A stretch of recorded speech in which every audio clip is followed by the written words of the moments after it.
కాకినాడలో దాడులు, దౌర్జన్యాలు పెరిగిపోతున్నాయని బాధితుడు పెండెం రామకృష్ణ ఆవేదన వ్యక్తం చేశారు. శుక్రవారం సాయంత్రం 5 గంటలకు సుమారు 15 మంది ఆగంతకులు తమ పెట్రోల్ బంక్పై దాడి చేశారని వెల్లడించారు. అడ్డువచ్చిన సూపర్వైజర్పై దాడి చేసి 2 లక్షల నగదుతో పాటు పెట్రోల్, డీజిల్ తీసుకువెళ్లిపోయారని వాపోయారు. పోలీసులకు ఫిర్యాదు చేస్తే తామేమీ చేయలేమని చేతులెత్తేశారని ఆవేదన వ్యక్తం చేశారు. ఇటీవల జనసేన పార్టీలో చేరినందుకు కాకినాడ సిటీ ఎమ్మెల్యే సహకారంతో కక్ష సాధింపు చేపట్టారని వాపోయారు. ప్రభుత్వంలో ఎవరికీ రక్షణ లేకుండా పోయిందని, కాకినాడ ఓటర్లు ఎమ్మెల్యేకు, అతని అనుయాయులకు తగిన గుణపాఠం నేర్పుతారని రామకృష్ణ హెచ్చరించారు. కాకినాడ వరపు రోడ్లో ఇండియన్ ఆయిల్ పెట్రోల్ బంక్ నేను లీజు నడపడం జరుగుతుంది. లీజు తీసుకుని నడపడం జరుగుతుంది. అక్కడ ఈరోజు నేను ఊళ్ళో లేని టైంలో మా సూపర్వైజర్ ఊపి నా పక్కనే ఉన్నాడు కదా, తిన్నే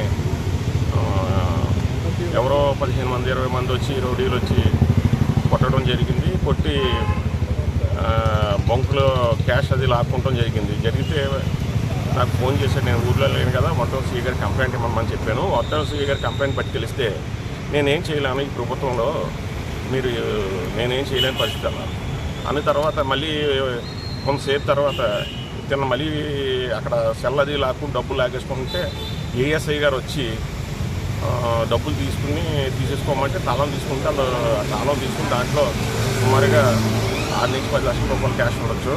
ఆ క్యాష్ నా లాకర్లో క్యాష్ తీసేసుకుంటే ఏఎస్ఐ గారు ఫోటో తీసుకుని నేనేం చేయాలని చెప్పి వెళ్ళిపోవడం జరిగింది. మేము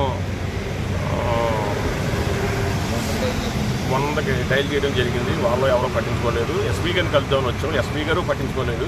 ఆయన లేదు అని చెప్పి రామకోటేశ్వర్ గారు చెప్పడం జరిగింది. దీని వెనకాల ఎవరున్నారు సార్? దీని వెనకాల ఎవరో కాకినాడకి టూటీ సుబ్బారావు గారు ఉండే ఆయన పెద్ద రౌడీ కొండ, ఆయన వెనకాల చంద్రశేఖర్ రెడ్డి గారు ఉన్నారట. వాళ్ళు ఏం చేసినా చెల్లుతుంది అనుకుంటున్నారో. ఈ ప్రభుత్వం మారే రోజులు వచ్చినాయి.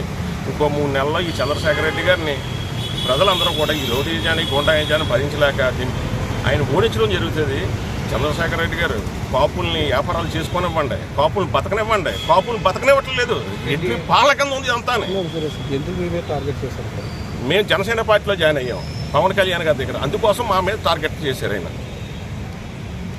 షాప్లో దొంగతనం జరిగిన పోలీసులు ఏమి చేయాలంటారు? కారణం ఏంటి? చంద్రశేఖర్ రెడ్డి గారు దాంట్లో ఉంది, నేనేం చేయాలని చెప్పారు. ఆయన డైరెక్ట్గా పోలీసు వారు చెప్పారు, ఇదిగో మా గుమస్తాను, మీరు మా గుమస్తాను అడగండి. మీ పేరు సార్? నా పేరు పెండు రామకృష్ణ. కానీ ఏమంటే డబ్బే పోతుంది లేదా మనిషిని చంపించగలుగుతారు. కానీ నా వెనకాల నా కులం, నా కాపు కులం రేపొద్దున నిన్ను ఓడించి నీ సంగతి ఏంటో చూస్తుంది చంద్రశేఖర్ రెడ్డి గారు. మీరు ఇలాంటి నిర్ణయాలు మంచివి కాదు. 10 మంది వ్యాపారం చేసుకోనివ్వండి, 10 మంది బతకనివ్వండి.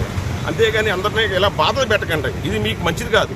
సార్ ఇప్పుడు బంకు పరిస్థితి ఏంటి సార్? బంకు వాళ్ళు హ్యాండ్ ఓవర్ చేసుకొని, ఎవరో తెలియదు రౌడీలు హ్యాండ్ ఓవర్ చేసుకొని డబ్బులు అయ్యి దొబ్బేసి వాళ్ళ ఆయిల్ అది కూడా పేపర్లో కొట్టుకుని పోతున్నారండి. మీ బంకు హ్యాండ్ ఓవర్ చేసుకుని మీరు ఏం చేయడానికి కారణం? ఏం చేయగలుగుతాం సార్? పోలీసు వ్యవస్థ రౌడీలు గోండాలకి పోలీసు వ్యవస్థ సపోర్ట్ చేస్తుంటే మాలా సామాన్యులు ఎలా బతుకుతాం, ఏం చేయగలుగుతాం? ఇప్పుడు రోడ్డు మీద వెళ్తూ ఉంటాం, ఎక్కడ నుంచి పొడి చేస్తే కూడా ఎస్పీ గారు మాకు రక్షణ కల్పించండి అంటే సీఏ గారు నేనేం చేయలేను, మీరు సావండి లేదంటే హాస్పిటల్లో ఉండంటే ఏం చేస్తాం? భగవంతుడు బతికింటూ ఉంటారు, లేకపోతే లేదు. పార్ట్నర్షిప్ ఏముందండి?